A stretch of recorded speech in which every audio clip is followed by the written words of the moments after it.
네, 반갑습니다. 이렇게 명상을 하니까 모든 존재들에 대한 감사함이 막 올라오죠. 네, 여러분들에게도 좋은 소식을 알려드리겠습니다. 감사한 소식. 우리 캄보디아 초등학교 건립을 지금 저희가 추진하고 있는데, 우리 일원 스님 반연으로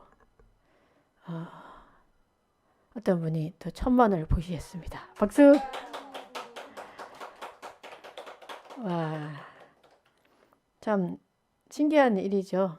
예, 좋은 일을 우리가 함께 정말 잘 이루어졌으면 좋겠다. 학교가 그런 간절한 마음을 우리가 모두가 가지고 있다 보니까 그 마음들이 모여져서 그 바로 그 부처님의 가피로 불보사님들의 가피로 정말 뜻이 있는 정말 착한 마음이 있는 분들의 또 그 마음 속에 들어가서 또 그런 보시를 낼 수 있는 그런 마음을 내게 됐습니다. 그래서 순조롭게 지금 진행이 되고 있고요. 지금 캄보디아 상황은 학교 캄보디아 상황은 그쪽에 이상기후 현상으로 인해서 비가 너무 많이 와가지고 도로가 막 침수가 많이 돼가지고 그 공사가 진행이 못 되고 있어요. 그 트럭이 들어가서 자재를 다 싣고 들어가야 되는데 가는 길들이 다 침수가 막 되고 그래서 푹 빠지고 그래서 못 들어가서 지금 길 공사를 하고 있거든요. 그러다 보니까 또 그 길에 자갈과 흙 뭐 이런 게 한 열 트럭 정도가 들어간대요. 그래서 그거를 또 마련하기 위해서 아주 애쓰고 있습니다. 그 제가 그래서 아니 어떻게 우리 선모님한테 어떻게 이렇게 큰 학교를 지으면서 길 공사를 하나도 안 해놓을 수 있냐고 좀 이상하다고 그랬어요. 건축을 하려면은 그 길을 먼저 닦아놓고 그다음에 건축이 돼야 되잖아요. 그땐 교수님이 하는 말이 스님이 모르는 소리 하지 마세요. 그러면서 그 마을에 그렇게 큰 건물이 들어선 역사가 없대요. 그래서 이 사람들은 생각이 전혀 없는 거죠. 그 학교를 그냥 지어야 되나 보다 이 생각만 하는 거지. 그렇게 큰 건물이 진짜 한 번도 없기 때문에 그렇게 큰 건물이 들어서려면 또 큰 트럭이 와야 되고 그러려면 길이 좀 갖추어져야 되고 이걸 전혀 몰랐다는 거야. 그래서 지금 불이 나게 그 길을 지금 막 보수를 하고 있어요. 그래서 마을에서 좀 얼마 좀 되고 또 이 로터스 월드에서도 좀 되고 또 우리가 되고 막 이렇게 해서 그 길을 지금 닦자 해가지고 지금 조금씩 닦고 있는 상황입니다. 그래서 길이 어느 정도 또 이렇게 닦아줘야 그 막 잠겨 있는 그 땅들이 물에 잠겨 있는 땅들이 좀 이렇게 갖춰져야 또 공사가 제대로 또 진행이 될 수 있을 것 같습니다. 그래서 학교가 들어섬으로 인해서 그 마을이 아주 발전하게 생겼어요, 지금. 이런 일을 겪으면서 참 재밌다는 생각을 많이 해요. 사람들의 사고라는 게 자기 경험에서 멈춰져 있구나. 예. 우리나라 같은 경우는 좀 발전을 해 있으니까 어떤 큰 일을 하려면 길부터 닦고, 그 다음에 건축을 이렇게 하는 그런 시각을 가지고 있는데, 그런 경험이 없다 보니까 그 마을에 그렇게 큰 건물이 들어선 적이 한 번도 없다 보니까 길 닦아야 된다는 생각을 전혀 못하고 지금 이제 학교를 짓게 되면서 트럭이 이제 가다가 그 빠진 거죠. 그 길이 안 닦여져 있다 보니까 비가 많이 와가지고 트럭이 그냥 빠져가지고 그거 막 꺼내리라고 고생하고 막 그렇게 하고 있어요. 그래서 우리가 경험이라는 게 굉장히 중요하구나. 모든 사람들이 경험한 만큼 아는구나. 예. 그래서 우리가 알고 있는 그 경험이 내가 아는 이 경험이 전부가 아닐 수도 있다는 그런 또 겸허함을 또 배우게 되는 그런 또 시간이 됐어요. 자, 그러면 우리 오늘 또 금강경 살펴볼 건데요. 자, 오늘 여러분들이 이제 함께 하실 그 금강경 부분은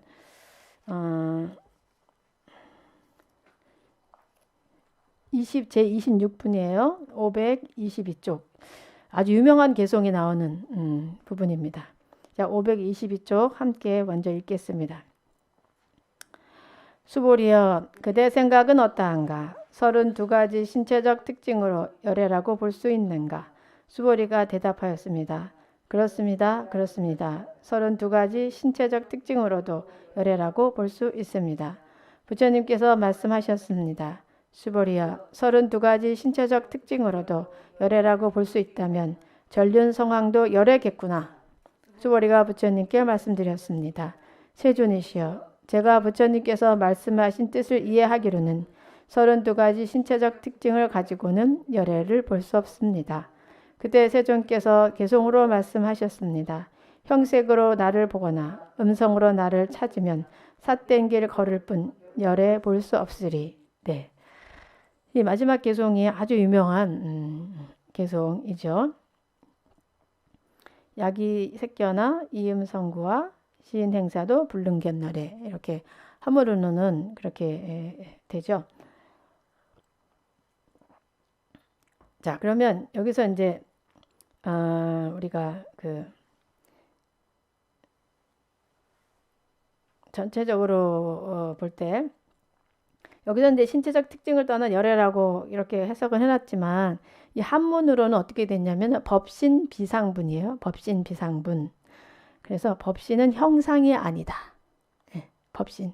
우리가 법신을 참 찾으려고 노력을 하고 있죠. 우리 또한 다 법신을 가지고 있는데 과연 어떤 모습이 법신인가? 어떤 모습이 또 열애인가? 항상 그런 궁금증을 가지고 있어요. 자, 그러면은 우리가 여기에서 삼신에 대해서 좀 살펴볼 필요가 있어요. 삼신. 삼신이 뭐예요? 예. 세 가지 몸. 부처님의 세 가지 몸. 법신, 보신, 화신.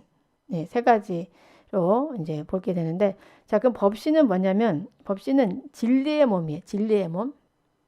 진리의 몸. 그래서 마음의 몸으로 부처님의 깨달음의 세계에 해당이 돼요. 그리고 보시는 공덕의 몸, 과보의 몸으로 깨달음의 영향력이에요. 그리고 화신은 석가모니 부처님처럼 중생 교화를 위해서 역사적으로 나타나신 그 몸을 의미를 해요.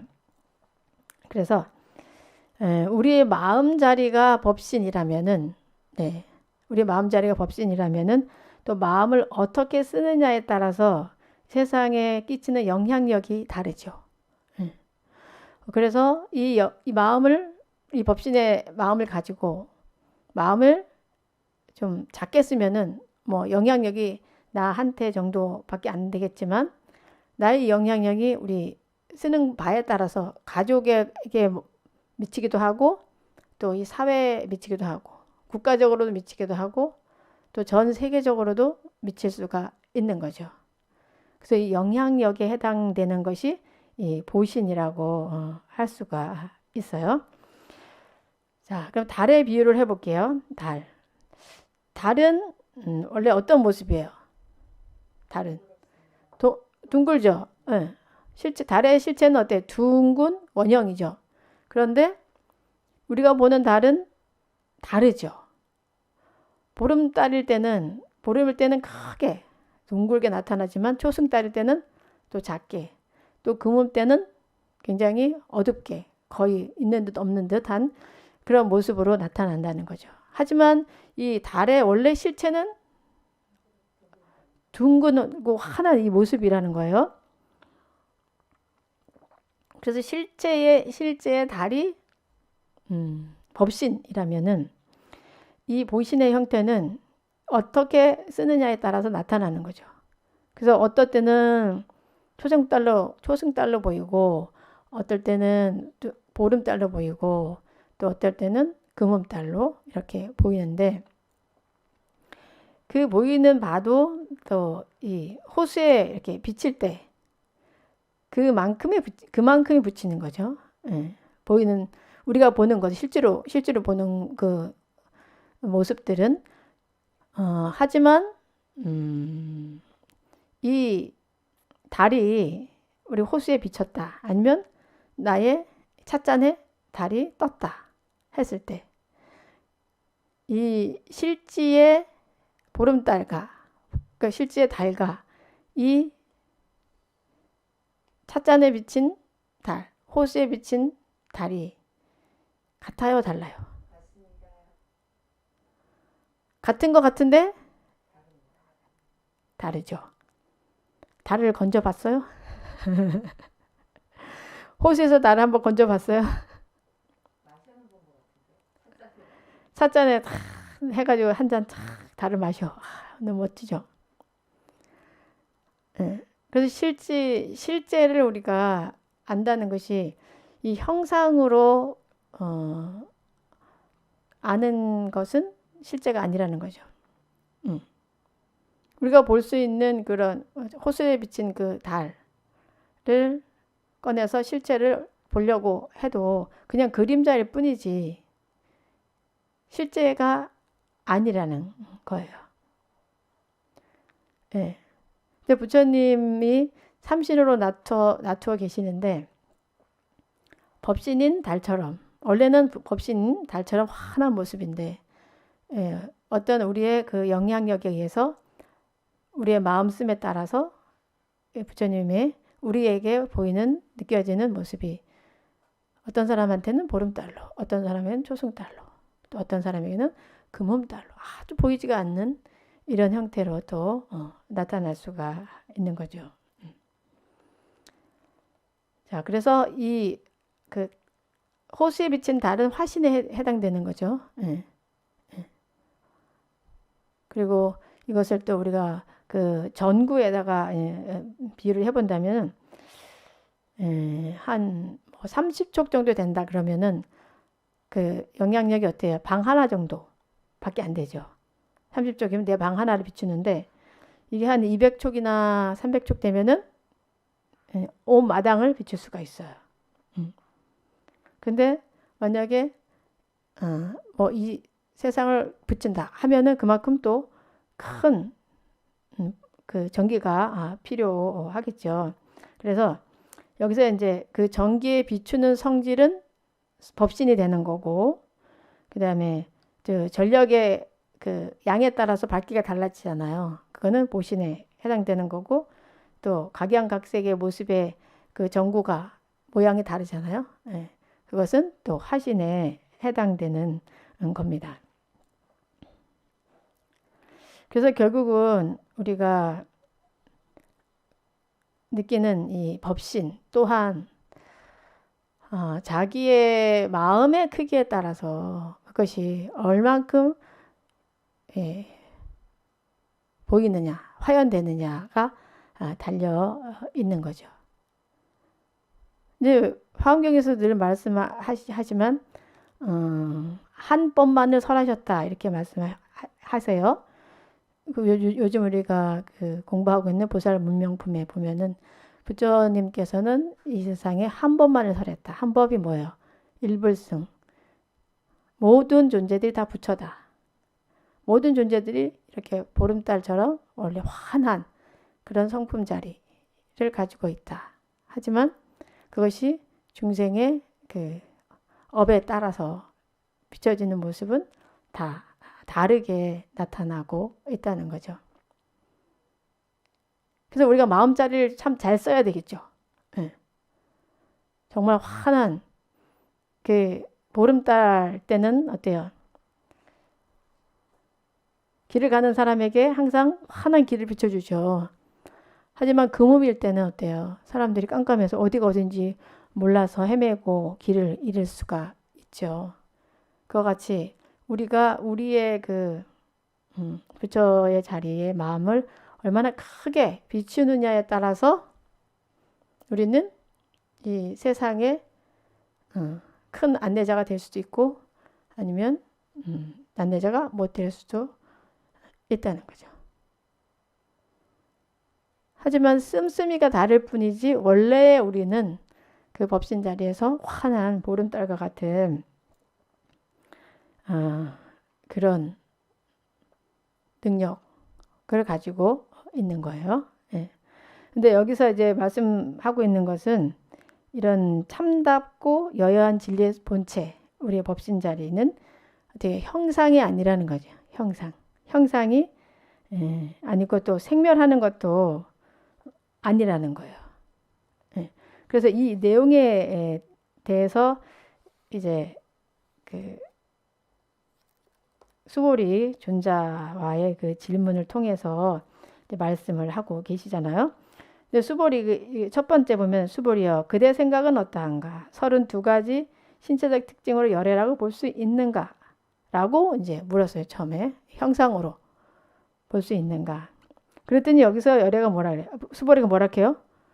그렇습니다. 그렇습니다. 32가지 신체적 특징으로도 열애를 볼 수 있습니다. 라고 대답해요. 네. 왜 이렇게 대답을 할까?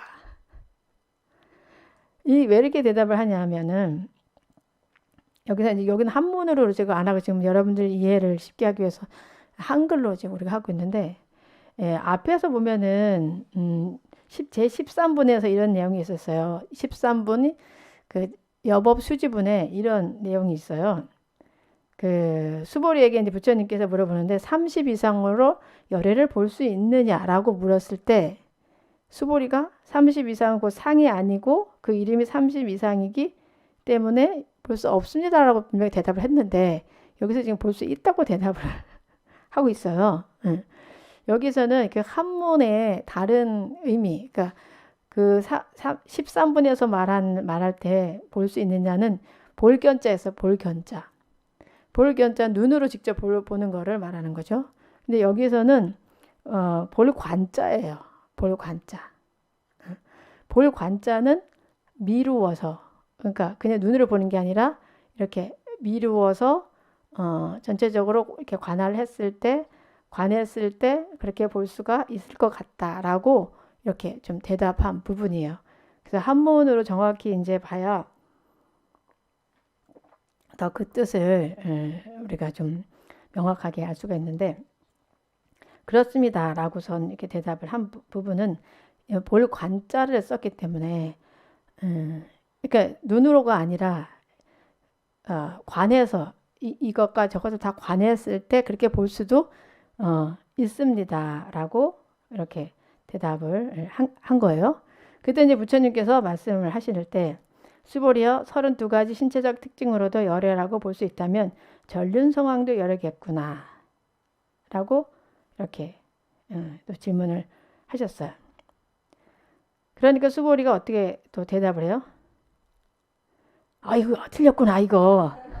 내가 전체적으로 좀 눈으로 직접 보는 게 아니라 관해서 이런 모습 저런 모습 다 갖추고 있으니까 이런 부처님의 그 법신의 형태가 이런 형상으로도 나타날 수 있으니까 열애라고 할 수 있지 않을까라고 이렇게 생각을 자기가 나름대로는 했는데 아닌 거죠. 그러니까 얼른 바꿔서 제존이시여 제가 부처님께서 말씀하신 뜻을 이해하기로는 32가지 신체적 특징을 가지고는 열애를 볼 수 없습니다.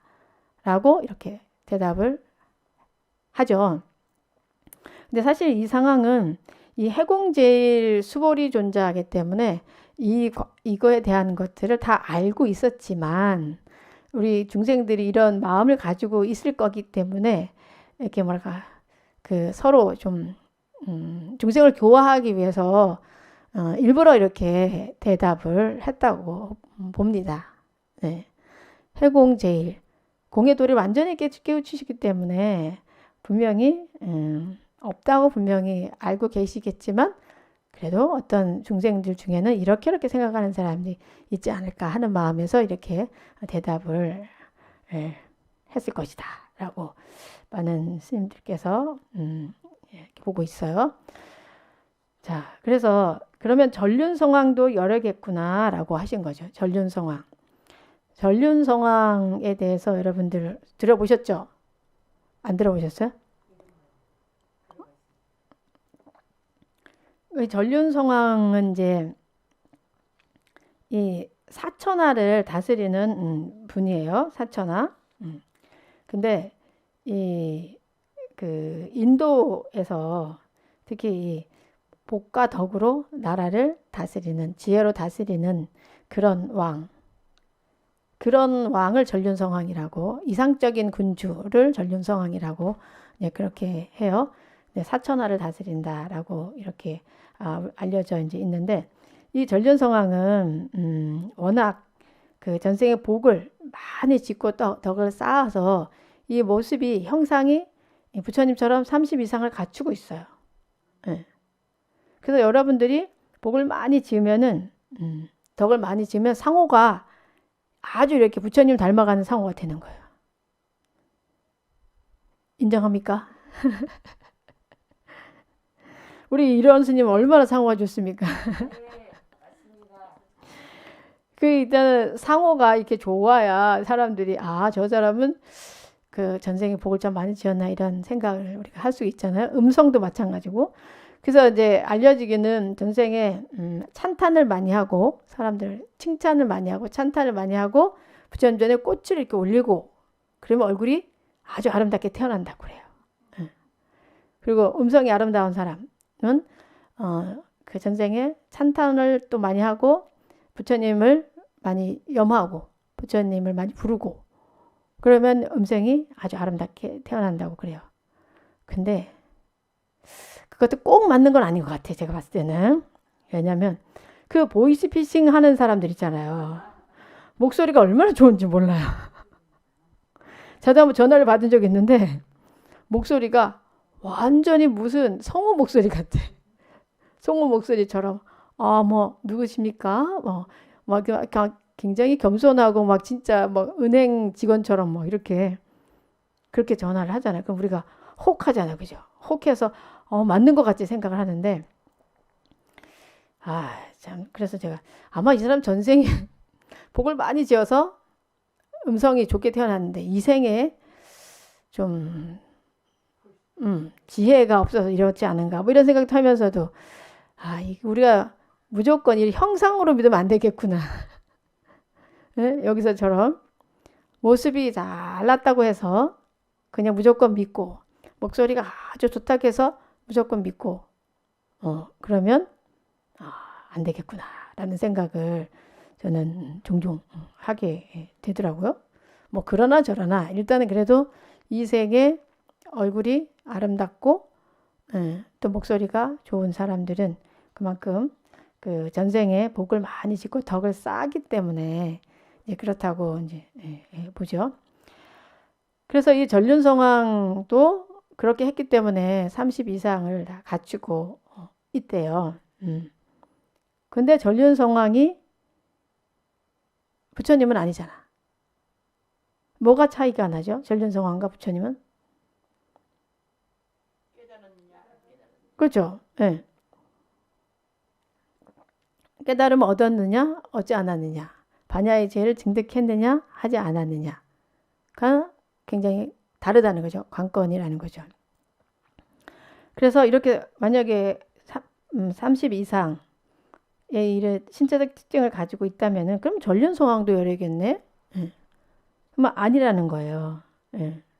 그래서 이 신체적 특징을 가지고는 열애를 볼 수 없습니다. 라고 이렇게 말하는 거죠. 그래서 우리가 좀 그 형상에 집착이 됐을 때 많은 오류를 또 범할 수가 있죠. 이 사람을 만났을 때도 그 형상이 참 좋고 훌륭하고 목소리가 좋고 하면은 일단 믿고 이 사람이 이럴 것이야 라고 이렇게 어떤 확신을 가지고 그 사람에 대한 선입견을 갖고 어떤 행동을 할 수가 있는데 그러면 안 된다는 거죠. 갑자기 떠오르는 사람이 있어요. 누구냐?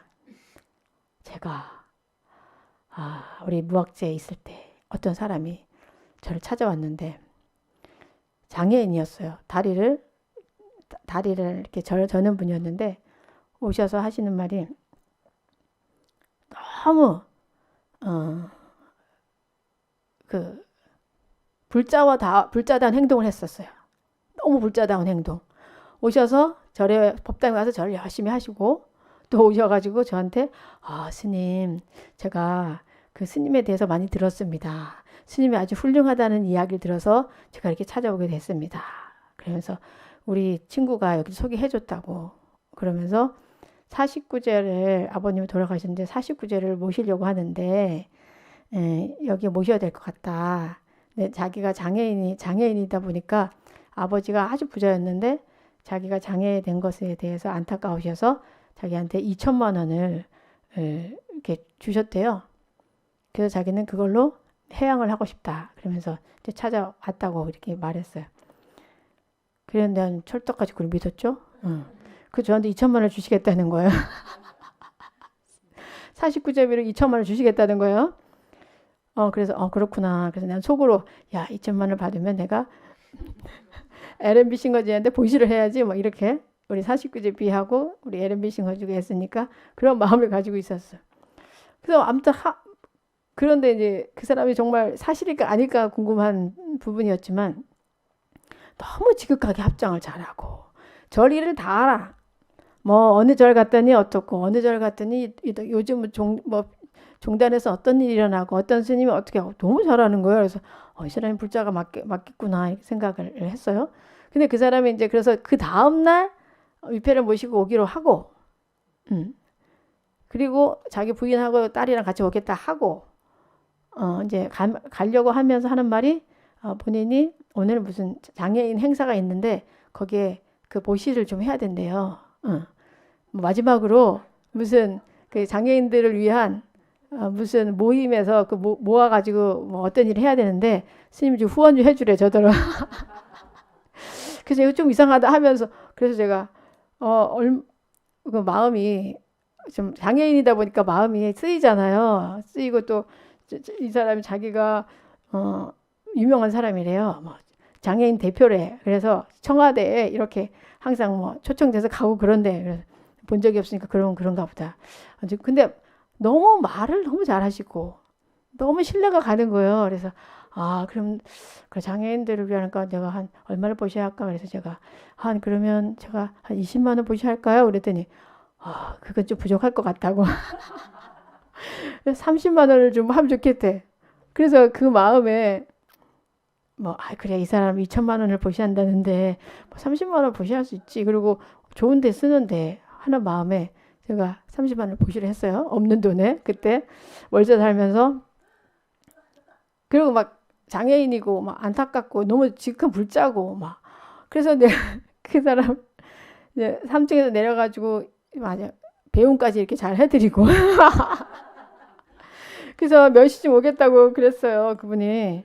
그래서 이제 한 9시쯤인가 온다고 해가지고 이제 기다렸죠. 내가 다 준비를 해놓고 그 영관님 모실 준비를 해놓고 근데 안 오는 거예요. 아무리 기다려도 안 오고 그래서 전화번호를 적어놨어요. 그 전화번호 알려달라고. 그래서 전화번호를 받은 게 있어요. 그래가지고 전화를 했죠. 왜 안 오시냐고. 이런 전화번호는 없습니다.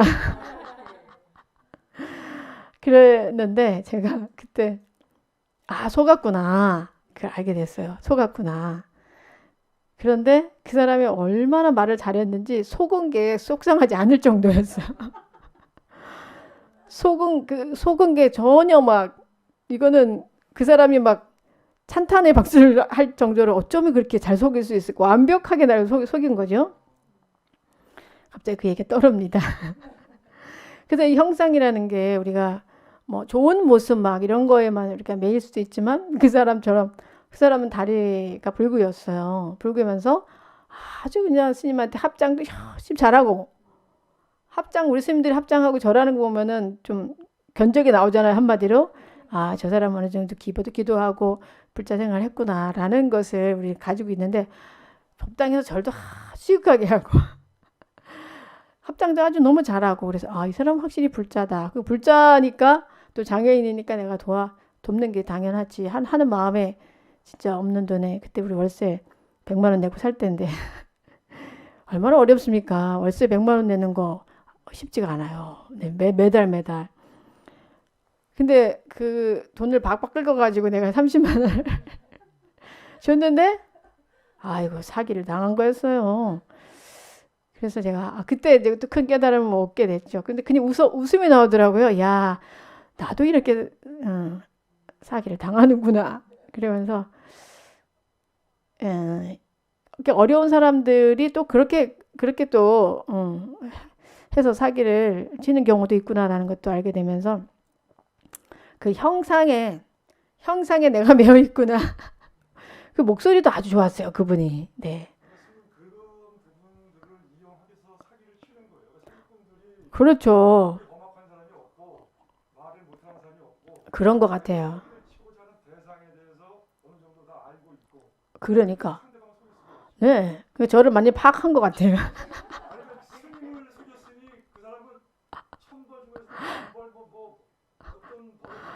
벌을 받을지 안 받을지 그건 난 모르고 나는 근데 그냥 웃음이 나오면서 이 사람 벌 받기를 그런 마음은 전혀 없었어요.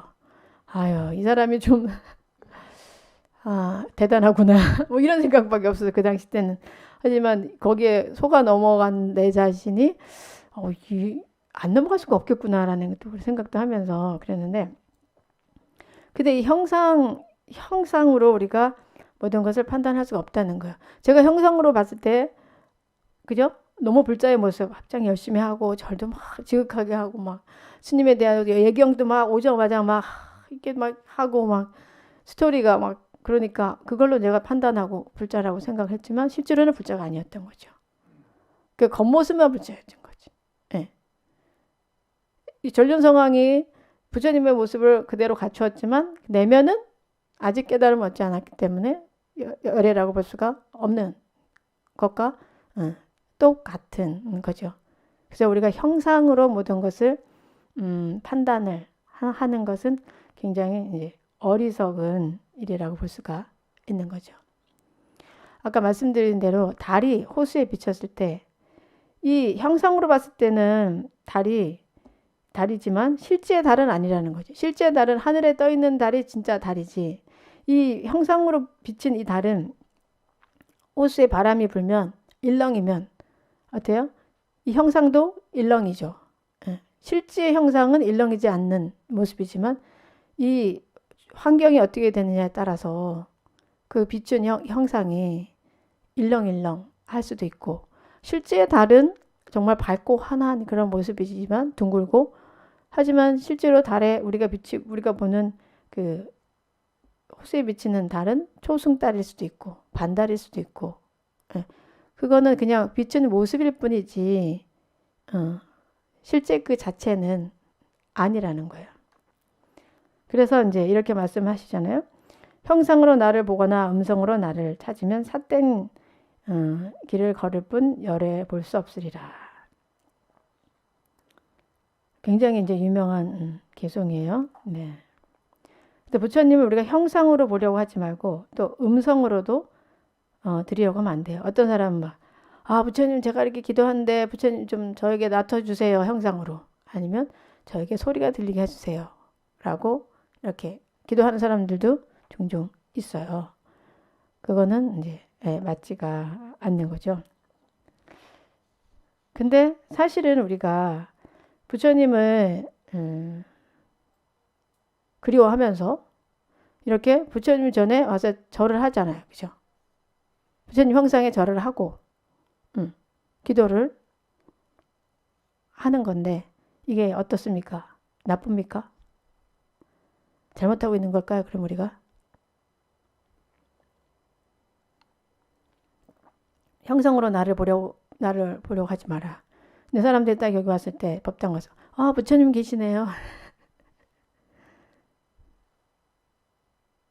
형상의 부처님께 우리가 절을 올리잖아요. 그게 잘된 걸까요? 잘못된 걸까요?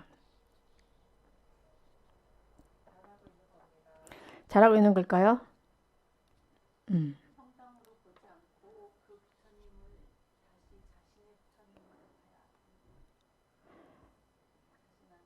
자신 안에 부처님 형상으로 보지 말고 자신 안에 부처님으로 봐야 된다. 네. 이 부처님을 봄에 있어서도 그 사람의 마음의 그릇만큼 또 보게 되는 거죠. 형상의 부처님을 진정한 부처님으로 내가 볼 것인가? 아니면 정말 형상 이전에 그 법신 자리의 부처님을 볼 것인가? 그 또한 다 내 몫이죠.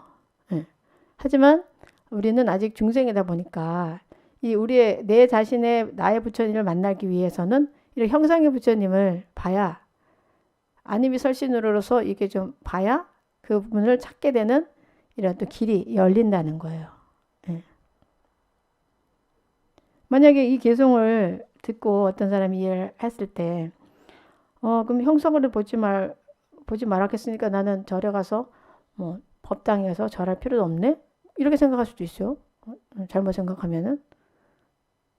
그거는 아니라는 거죠. 우리가 여기서 크게 알아야 될 게 형상의 부처님, 이지만 이 형상에 매이지 말라는 거죠. 형상에 매이지 말고 그 형상 이전의 그 자리, 부처님의 원래 그 법신 자리, 그 모습을 느끼려고 많이 노력을 해야 된다. 근데 우리가 얘기할 때 부처님은 허군과 같다, 청정한 자리다 라고 이렇게 말을 해요. 허군과 같은 자리, 걸림이 없는 그 자리, 청정한 자리, 반야지의 자리라고 말을 해. 근데 여기서는 거기에도 매이지 말라는 거예요. 우리가 생각하는 그 청정한 자리, 또 허군과 같은 그 자리에 부처님이 계신다. 그런 형태로 부처님이 계신다는 것조차 매이지 마라. 그리고 어떻게 해야 돼요? 실제로 내가 수행을 해서 부처님을 만나라는 거죠. 진짜의 부처님을 만나라는 거죠. 나의 법신 자리를. 너무 멋진 말이죠.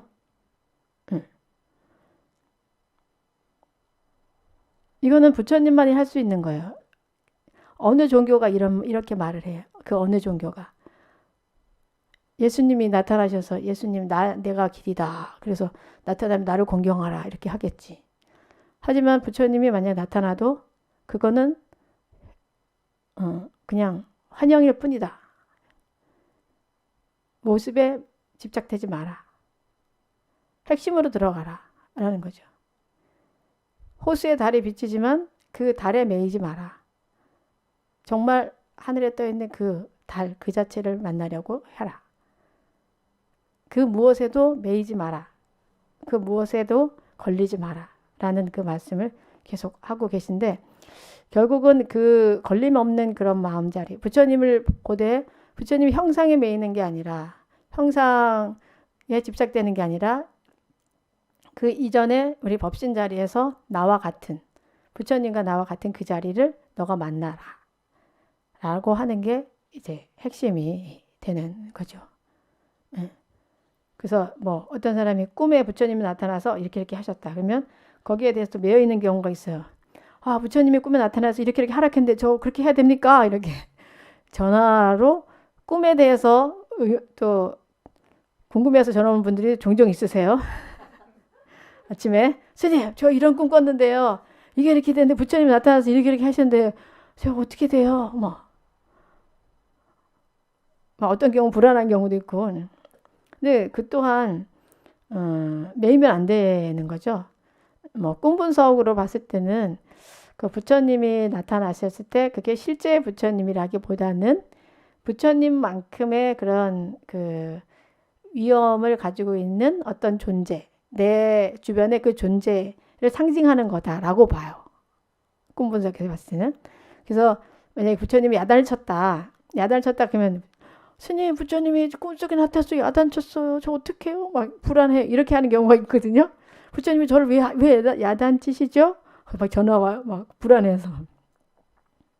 근데 이제 그게 아니라 그거는 이제 그 나의 심리의 좀 반영인 경우가 대부분이거든요. 물론 그 선몽도 있긴 있어요. 선몽도. 근데 대부분은 자기 심리의 반영이라서 그럼 제가 설명을 이렇게 듣고 아 그래요? 그러면 그 집안에서 가장 그 위험 있고 좀 그 조심스럽고 내가 되게 조심스러운 한 분이 누구세요? 그러면 아 우리 시어머니죠. 그래. 시어머니한테 야단 맞을 것 같은데요. 시어머니한테 야단 맞을지도 모르겠어요. 보통은 그렇게 상징적으로 나타나기 때문에 갑자기 아 맞아요. 우리 시어머니가 요즘 어쩌고 저랑 좀 관계가 안 좋아요 라던가 뭐 이렇게 얘기를 그렇게 하는 경우가 또 종종 있게 돼요. 그래서 여러분들이 꿈에 부처님이 나타나신다고 하더라도 부처님이 아닐 가능성이 많아요. 그래서 그런 꿈꾸는 거에 대해서 집착을 하면 안 돼요. 그냥 지나가는 바람이구나. 이렇게 생각을 하셔야 돼요. 형상으로 나타나지 않는다는 거예요. 부처님은. 그래서 이게 지금 이 개송이 제3 사국인데 이 금강경에서는 유명한 사국예가 4개가 나와요.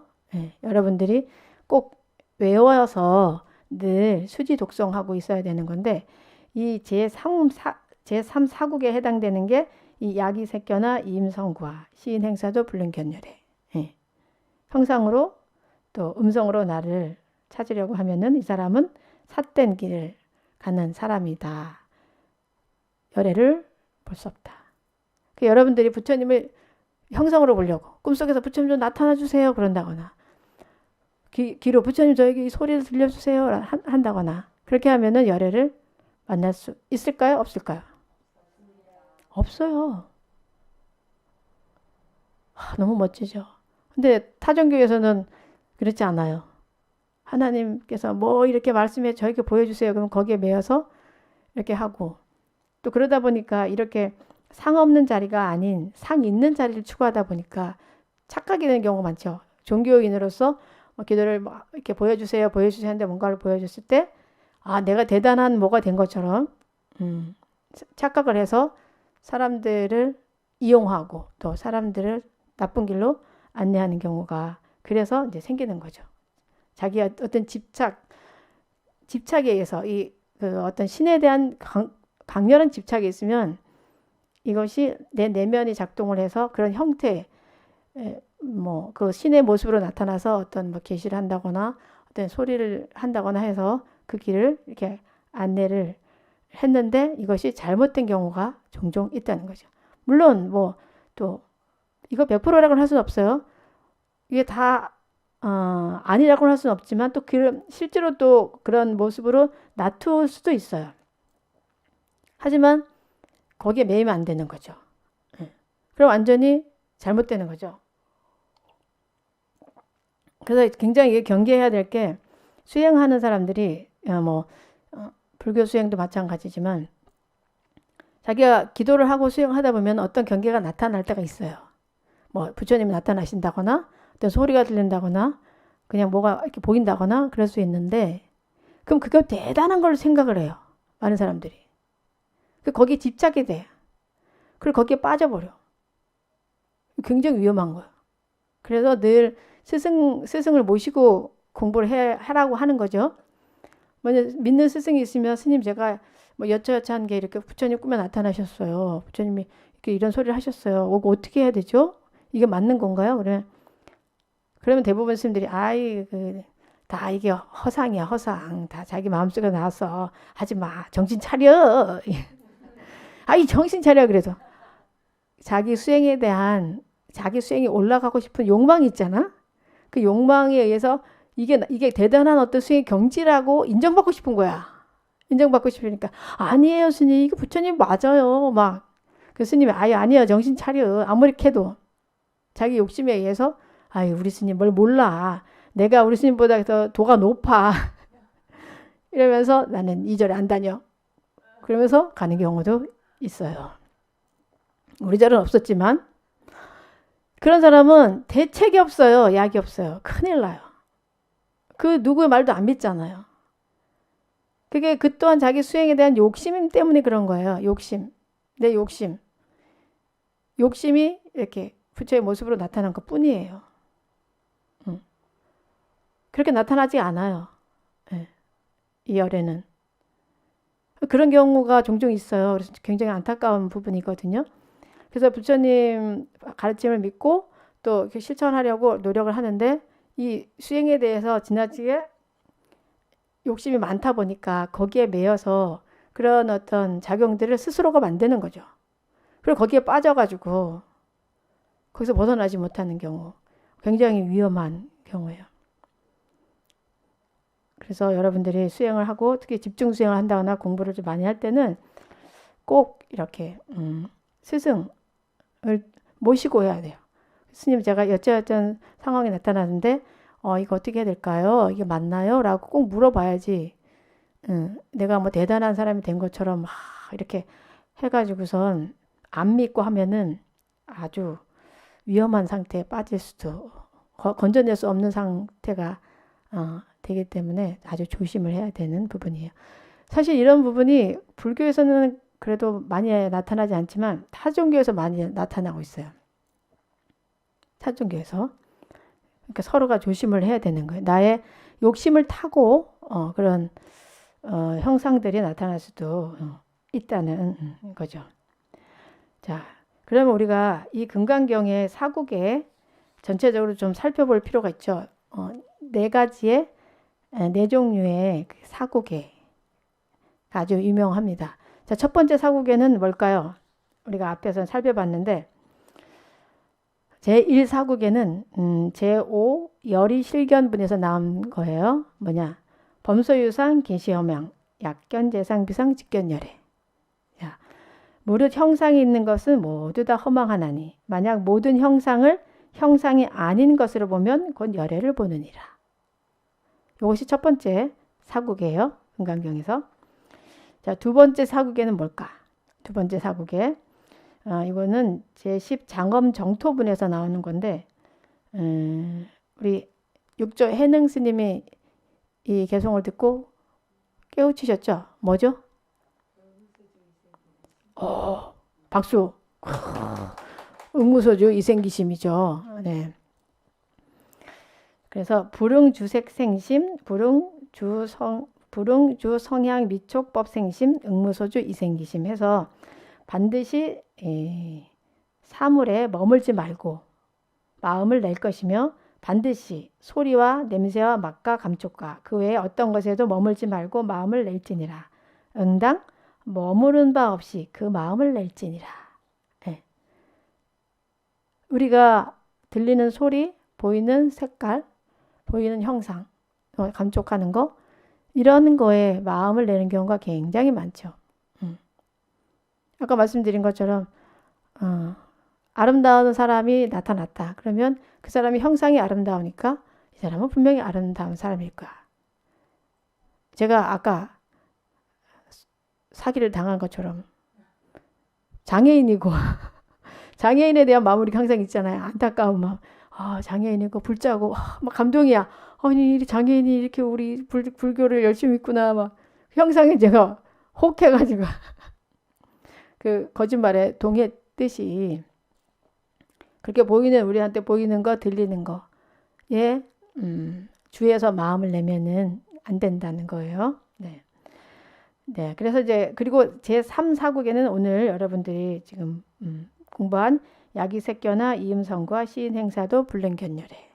만약 나를 육신으로 보려고 하거나 음성으로 나를 찾으려 한다면 이 사람은 삿된 길을 가는 거다. 결국 부처를 볼 수 없다. 또 마지막 사국에는 32분에 나오는 거예요. 금강경이 32분으로 구성되는데 맨 마지막 계속 일체 유의법 여몽한포영 여로여겨전 응장여시관. 멋있습니다. 모든 유의법은 있는 것은 유의법 즉 자기가 있는 것은 마치 꿈 같고 환영 같고 물거품 같고 그림자 같고 이슬 같고 번개 같으니 반드시 이와 같이 관하도록 하라라는 개송. 이게 마지막 사국예가 돼요. 사실 저도 이 사국예를 이해를 하려고 많이 노력을 해왔는데 이해가 정말 요즘 잘 되고 무르익게 된 것은 화엄경을 보면서요. 화엄경에 보면 아주 상세하게 이런 부분에 대해서 잘 나와 있어요. 왜 허망한 것인지에 대해서. 네.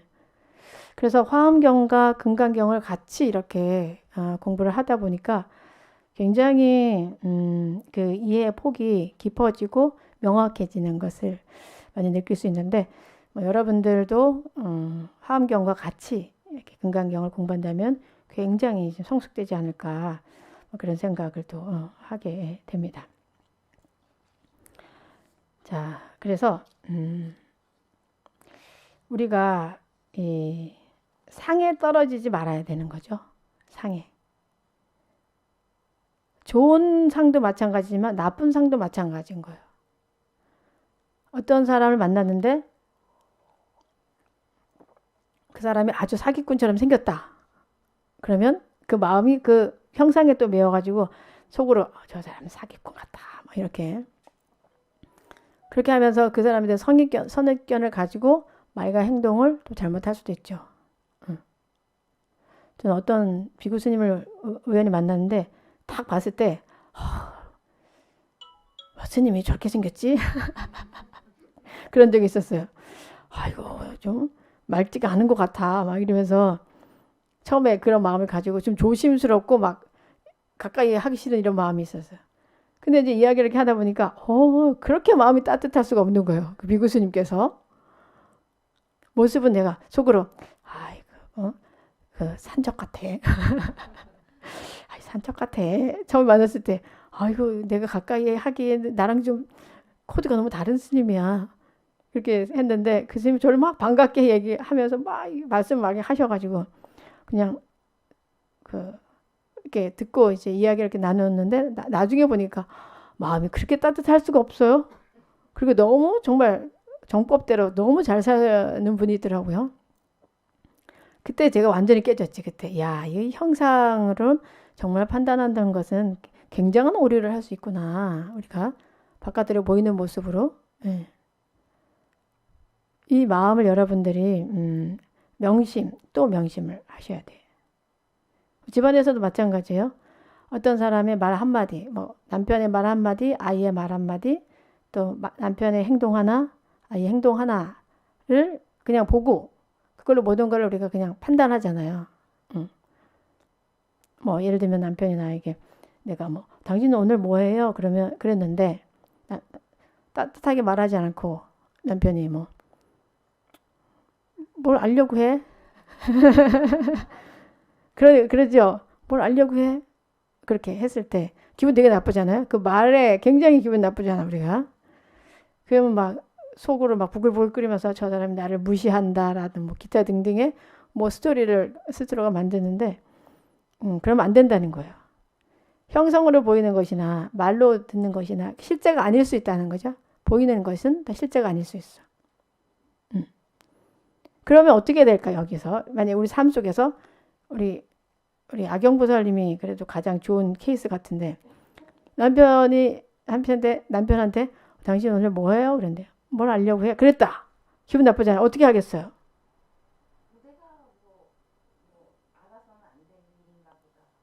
내가 알았으면 내가 알아서는 안 되는 일인가 보다라고 생각하겠다. 이 수행이 많이 된 분이에요. 박수 쳐드려야 돼. 사실 우리 악영보살님은 오랫동안 이렇게 절에 수행도 하시고 공부도 하셔서 이런 마음이 돼서 그래 그럴 만한 이유가 있나 보다라고 곧바로 내 마음을 평화롭게 만들지만 일반적으로는 뭘 알려고 해 그러면 날 무시하는 거야? 도대체 뭐야? 아니면 뭐 비밀이 있는 거야? 뒤에서 다른 여자를 만나는 거야? 아니면 뭐 나쁜 일을 하는 거야? 이런 스토리를 우리가 많이 쓰게 되잖아요. 그러면 안 된다는 거죠. 만약에 그렇다 하면은 뭐 보살님처럼 내가 알면은 뭐 안 되는 그럴만 일이 있나 보다 이렇게 생각할 수도 있고 아니면 이렇게 솔직히 말할 수 있죠. 당신이 그렇게 말하니까 나 굉장히 무시당하는 느낌이 들면서 좀 기분이 안 좋아 속상해 좀 친절하게 말해주면 안 될까? 라고 말을 해야 돼 사실 현실에서는 그죠? 근데 그 사람이 알아야지 내가 어떤 느낌을 갖는지를 알아야 자기를 또 다시 보는 그런 능력이 또 생기는 거죠. 내가 이렇게 말하면 상대가 이렇게 속상하구나 슬퍼지는구나를 알 수가 있는 거죠. 근데 이 세상의 모든 그 남편들이 이 세상의 모든 아내들이 자기 배우자가 슬프길 바라는 사람 없어요. 우리 배우자가 행복하기를 편안하기를 바라지. 아이고 우리 남편이 하는 일마다 안 됐으면 좋겠다. 우리 남편이 맨날 슬펐으면 좋겠다. 속상했으면 좋겠다. 이렇게 생각하는 사람이 그 어디에 있겠어요. 그죠? 남편도 마찬가지죠. 우리 부인이 속상했으면 좋겠다. 맨날 슬펐으면 좋겠다. 이렇게 생각하는 전혀 없어요. 그렇기 때문에 여러분들이 솔직하게 말을 할 필요가 있어요. 다만 말하는 기법을 좀 우리가 배워야 돼요. 네, 우리 한국 사회에서는 사실 말하는 기법을 가르쳐 주는 데가 없어. 그래서 만약에 그런 경우 대부분이 당신 오늘 뭐 해? 근데 알려고 하지 마. 뭘 알려고 해? 그러면 당신 말을 왜 그딴 식으로 해? 이러면서 내가 어땠는데? 이러면서 이제 싸움이 되죠. 예, 그게 일반적인 우리 한국 사회 현상이에요. 근데 그러면 안 돼요. 바꿔야 되죠. 우리가 말하는 기법. 당신이 그렇게 내가 이렇게 내가 당신 오늘 뭐 할 거예요? 물어봤는데 객관적으로 보게 하는 시각도 필요해요. 당신이 뭐 그런 알려고 하지 마. 이렇게 말했잖아. 이렇게 말했잖아. 이렇게 말을 들으니까 내가 굉장히 자존심도 상하고 슬퍼. 왜 그렇게 말할까? 뭐 어떤 의미가 있어요? 그렇게 말하는 것은 어떤 깊은 의미가 있어요? 라고 편안하게 물어봐야 된다는 거죠. 그러면 예를 들면 내가 객관적으로 보여줬잖아요. 당신이 지금 당신 오늘 뭐 해? 그렇게 했는데 당신 뭘 알려고 해? 이렇게 했거든요. 그러면 이제 내가 이거를 묘사해 줌으로써 상대가 내가 이렇게 말하는 게 자기도 들려서 이상하게 좀 기분 나쁘게 들리잖아. 객관적으로 보게 해줘야 된다는 거죠. 그렇게 하면서 우리가 서로를 탁마해 나가야지 되는 건데 이게 아직 안 되고 있지만 오늘 1호 마음 행복법회에 동참한 모든 분들은 잘 되겠죠? 네, 이렇게 말하는 기법, 내 마음을 전하는 기법을 배웠으니까 제가 수시로 이걸 말씀드리잖아요. 우리 법회 때는 말하는 걸 아주 정말 이렇게 자상하게 가르쳐 주는 데는 없을 거예요. 법회에서. 근데 이게 별거 아닌데 이 작은 걸로 많은 부부가 이혼도 하고 서로 지옥을 만들고 서로가 미워하고 이런 상황이 생겨요. 네. 근데 이런 거를 여러분들이 물어보려면은 이렇게 나의 마음을 솔직하게 얘기하고 이런 마음이 든다라고 말하려면은 무엇이 필요할 것 같아요? 여기 용기 또 상대에 대한 이해? 가장 필요한 건 뭐냐? 믿음이에요. 믿음. 무엇에 대한 믿음이냐면 그 사람에 대한 믿음이에요. 부부가 같이 사시잖아요. 이 사람은 내가 잘 되기를 바란다. 이 사람은 이 사람은 내가 행복하기를 바란다. 라는 믿음이 있어야 돼요. 그 믿음을 가져야 돼요. 여러분들이. 이 사람이 내가 정말 행복하기를 바라지만 이 사람도 서툴러서 아직 수행이 많이 안 됐으니까 말을 이렇게 함부로 하는 경향이 있구나. 그러면 내가 이것을 이렇게 한번 물어봐야 되겠다. 라는 그런 마음을 가지고 물어봐야지 말이 부드럽게 나오지. 이 믿음이 없으면 남을 질타하고 나무라는 상태의 그 말이 나올 수밖에 없어요. 그 믿음이 아주 중요한 거예요. 믿음. 그런데요, 습관을 고치기가 힘들잖아요. 습관을 고치기가 힘들어요. 오랜 습관으로 되어서 이제 항상 마음은 그렇지 않더라도 보여지는 거는 이제 섭섭하게 보여지게 할 수가 있잖아요. 그 고쳐질까요? 습관이 그러니까 고쳐지지 않을 수도 있다. 내면은 따뜻한 사람인데 표현이 오랜 습관으로 고쳐지죠. 습관으로 그래서 그게 잘 고쳐질까요? 원하는 대로? 제가 시키는 방법대로 하면 고쳐져요. 제가 시킨 방법대로 하면 이 사람이 습관이 이제 좀 거칠게 말하고 좀 상처 입히는 그런 습관이 있잖아요. 있는데 그 사람도 자기가 그런 걸 잘 몰라요. 몰라. 왜냐면 그게 습관되어 있고 그런 사람의 부모가 그럴 가능성이 많아요. 그 남자가 그렇다면 그 남자의 아버지가 그럴 경우가 많아요. 이 사람한테 이게 상식인 거예요.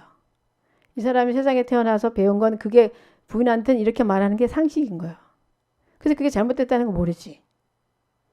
근데 그거에 대해서 솔직하게 당신이 객관적으로 하는 거 말을 똑같이 해주는 거죠. 내가 이렇게 말하니까 당신이 이렇게 알려고 하지 마 했어. 근데 난 이 말을 들으니까 되게 우울해져. 자기를 객관적으로 보게 하는 연습들을 자꾸 시켜주는 거죠. 그러면 조금씩 바뀌어요. 하루 아침에는 바꾸지 않지만 그것이 예, 바뀌어져요.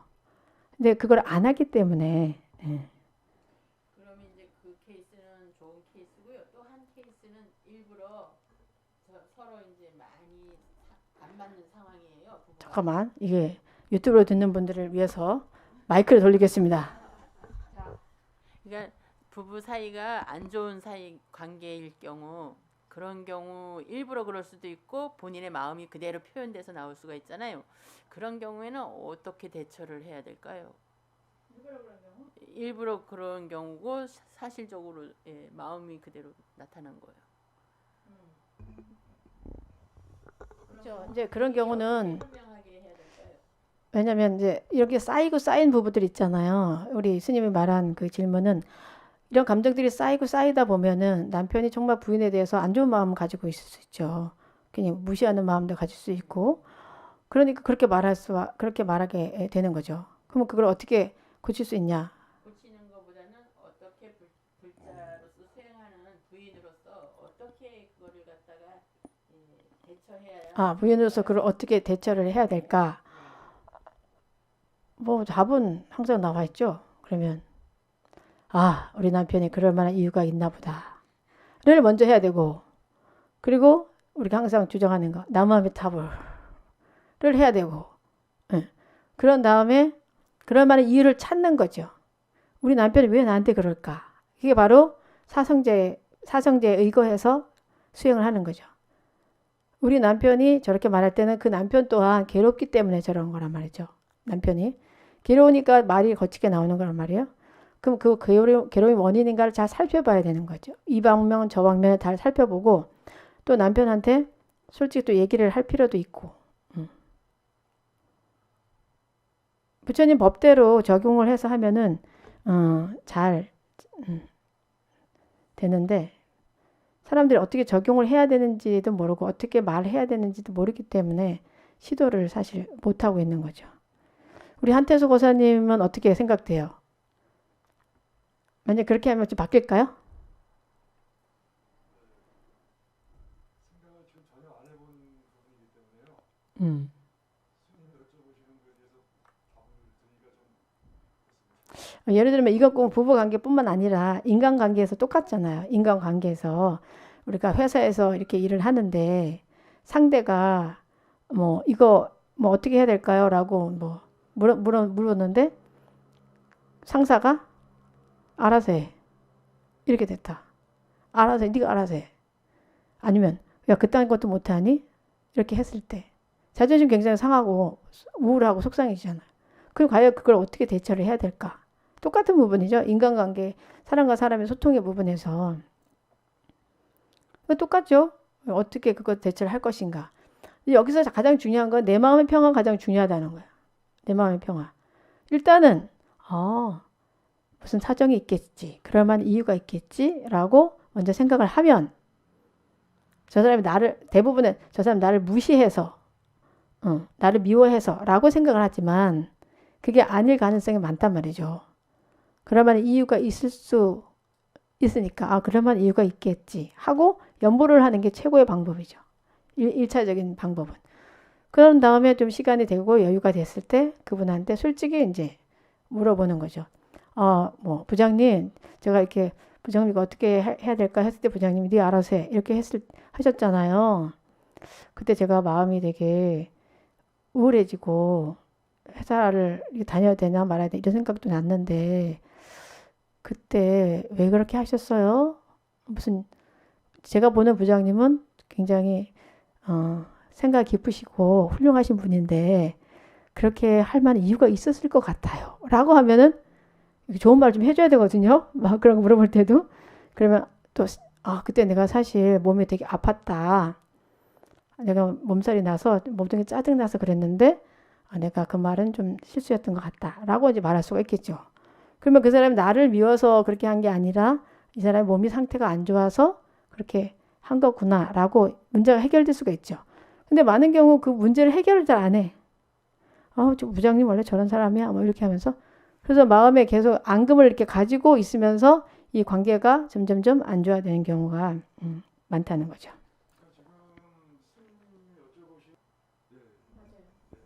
그리고 또 여기서 우리가 명심해야 될 것은 사람은 우리가 믿는 만큼 반응한다는 거예요.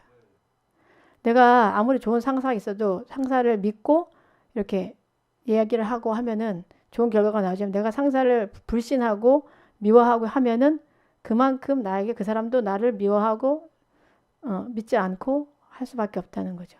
그래서 결국은 우리가 포인트는 우리가 항상 긍정적인 사고를 하고 항상 그 믿음, 저 사람도 부처라는 거, 저 사람도 부처님이 성품이 있다는 거, 그거를 믿는 것이 굉장한 우리 삶을 뭐랄까 삶의 에너지를 만들어주는 거죠. 모든 사람을 부처로 볼 수 있는 그 눈을 가지고 있느냐, 그러지 않느냐, 그게 관건이에요. 내가 그 사람을 부처로 보고 부처로 섬기고 부처님을 대하듯이 말하면 그 사람의 성품에서는 부처의 성품이 나와요. 하지만 내가 저 사람을 그 깡패로 보고 깡패 말하듯이 거칠게 말하고 욕하고 그러면 그 사람한테서 그 깡패의 성품이 나올 수밖에 없는 거죠. 굉장한 차이가 있는 거죠. 어떻게 보느냐, 결국은 내 마음을 어떻게 하느냐, 내 마음을 모든 사람을 부처를 보는 마음으로 만들 것이냐, 모든 사람들을 그 깡패로 보는 그런 마음을 가질 것이냐는 나한테 달려 있다는 거죠. 근데 결국은 부처님은 늘 너는 부처다. 너는 부처야. 너는 완벽한 지혜를 가지고 있고 완전한 평화를 가지고 있어. 근데 왜 그렇게 사니? 야, 너 속에 있잖아. 보물은 너한테 있어. 뭐야? 주머니에 손을 넣어. 이거 그 법화경에 나오잖아요. 친구가 아주 가난한 친구가 왔어. 힘들게. 그 친구가 아유 그렇게 힘들구나 하면서 이제 가면서 이 친구가 잠이 들었는데 친구가 주머니에다 보물을 아주 보석을 아주 비싼 보석을 줬어요. 이 친구가 이거 잘 꺼내서 팔아서 쓰면은 참 잘 살겠다. 그런데 수년이 지나갔는데 그 친구를 만났는데도 아직도 가난하고 힘들게 살아. 너 왜 그래? 내가 지난번에 보석을 줬잖아. 언제? 너 주머니에 넣었어. 주머니 안 열어본 거죠. 평생을 거지로 살았어. 아직 내 주머니에 있는 걸 열어보지 않고. 그 비유를 하셨잖아요. 우리는 누구나 다 보석 같은 존재. 우리는 다 보석이에요. 하지만 내가 보석임을 모르는 거죠. 꺼내지 않으니까. 그래서 꺼내지 않으니까 나는 항상 바보 같아. 나는 능력이 없어. 이런 걸로 나를 이해를 하는 거죠. 나는 거지야. 하지만 우린 거지가 아니에요. 우린 빛나는 존재예요. 우린 보석과 같은 존재예요. 그 보석과 같은 말, 보석과 같은 행동, 보석과 같은 생각만 하면 되는 거예요. 그냥 꺼내면 되는 거죠. 꺼내지 않기 때문에 항상 내가 거지인 줄 알고 착각하고 이렇게 힘들게 살고 있습니다. 그것을 찾는 것이야말로 모든 인류가 해야 할 일인 거죠. 모두가 부처임을, 모두가 내가 정말 보석같이 빛나는 존재이며, 우리 비로자나 국제선언 딱 들어올 때 탁 써있는 게 뭐예요? 정면에 딱 써있는 거. 아니, 아무도 안 봤나 봐. 그렇죠. 당신은 빛입니다. 희망을 주는 말이죠. 그래서 어떤 사람이 나한테 그러는 거 와서 스님 여기 입구에다 좀 희망을 주는 말을 좀 써줬으면 좋겠어요. 그래서 제가 희망을 주는 말이 뭘까 고민하다가 제가 만들어낸 게 당신은 빛입니다. 우리는 빛 자체이고 그 광명 그 자체임에도 불구하고 나는 어둠이라고 생각하고 우리는 살고 있다는 거죠. 내 빛을 찾으면 되는 건데 그 찾으려고 노력을 하지 않는다는 거죠. 주머니에 보석을 가지고 있으면서 주머니에 손을 넣지 않는다는 거죠. 왜? 왜 안 넣어요? 바로 그거예요. 게을러서. 화엄경에 나와요. 그래서 보살문 명품에 게을러서 맛있는 배가 고파 죽겠는데 맛있는 반찬을 이렇게 딱 차려놓고 어떻게 해요? 먹지는 않고 아이고 배고파. 형상이 그렇다고 이렇게 말씀하셔요. 게을러서. 그럼 안 게으르려면 어떻게 될까? 안 게으르려면 가장 쉬운 방법이 염불하는 거예요. 일단 나무아미타불. 그래서 우리가 이번에 3년 기도를 들어가는 거예요. 사람들에게 그거를 찾게 하고 싶어서 모두가 우리도 찾고 나도 찾고 나무아미타불. 아미타 자체가 무량광, 무량수, 무량광이에요. 무량광인 나의 본성 자리를 찾자. 이런 이제 그 원력이 숨겨져 있는 거거든요. 예. 나무아미타불 한 번만 해도 내 보석을 찾을 수가 있는 거죠. 맞아. 나는 빛이야. 나는 원래 빛이야. 나는 원래 보름달 환한 그 달이야. 그죠? 환한 그 달이야. 그걸 자꾸 잊으면 안 돼. 자꾸 잊지 말고 기억해야 돼요. 모두가 기억해야 돼. 기억하지 않기 때문에 우리 자성을 잊어버린 거잖아요. 그래서 참여한다는 것은 사실 내가 나의 자성부를 잊어버림을 참여하는 거예요. 우리가 참여할 때. 신구의 삼업으로 지은 것들이 보면은 다 내가 부처님을 모르고 한 행동들이에요. 부처처럼 행동하지 않고 부처처럼 말하지 않은 거. 그건 바로 내 자성을 잊어버린 행동이거든요. 부처님이 어떻게 막 남을 막 욕하고 그렇게 하겠어요. 부처님 막 소리 막 지르면서 사람들 공포에 떨게 하겠어요. 그건 부처의 행위 아니라 중생의 행위잖아요. 부처님은 항상 지혜롭고 자비롭고 온유하게 하신다는 거죠. 그래서 내가 나의 자성부를 잊어버린 거에 대한 참회가 진정한 참회인 거예요. 내가 부처님을 잊어버리고 살은 행동. 내가 부처님도 모르고 막 함부로 말을 하고 거칠게 하고 사람들한테 마음에 상처를 준 거에 대한 참회를 하는 거죠. 참회가 돼야지만 사실 또 그걸 또 찾을 수가 있어요. 그래서 우리 비로자나 국제선언에서는 아미타 참법을 그래서 1년에 2번 꼭 합니다. 그런 내 자성, 내 자신을 좀 바라보고 정말 진정한 우리 무량광 빛을 찾기 위해서. 네. 오늘 법회는 어느 때보다 굉장히 좀 깊이가 있고 여러분들에게 큰 희망을 주고 있다라는 생각이 듭니다. 나는 어둠이요 라고 생각하지 말고 나는 빛이다 이렇게 항상 늘 생각하면 그 마음을 따라서 더 좋은 지혜와 빛이 여러분들의 삶을 잘 비춰 드릴 수 있을 겁니다.